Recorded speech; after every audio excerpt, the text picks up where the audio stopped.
Il y a ces silhouettes que vous connaissez. Chasseurs alpins sur les sommets, légionnaires dans les dunes. Ils ont écrit leur propre légende. Mais derrière ces deux unités d'élite se cache un héritage oublié. Une victoire dans les glaces du Grand Nord qui aurait pu changer le cours de la guerre.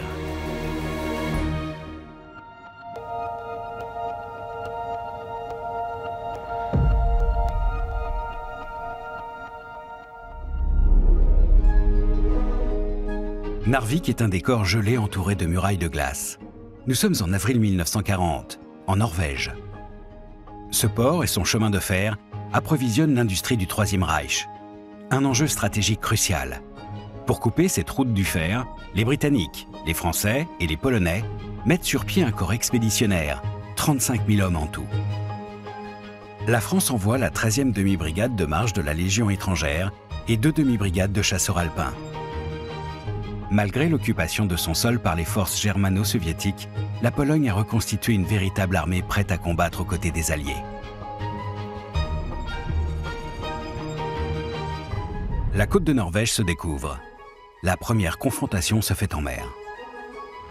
C'est le temps des batailles navales et le port se transforme en cimetière de coques. C'est un premier succès pour les Alliés. Français et Norvégiens attaquent depuis le nord, Polonais à l'ouest. C'est un immense défi. Les légionnaires seront entraînés à résister aux assauts du froid. Les chasseurs alpins sont rompus au combat en montagne. Ensemble, ils vont affronter et défaire un ennemi qui se croit invincible. La gare de Narvik, véritable objectif de l'expédition, est prise et détruite. Mais ce succès tactique reste sans lendemain. Le front en France et en Belgique est menacé.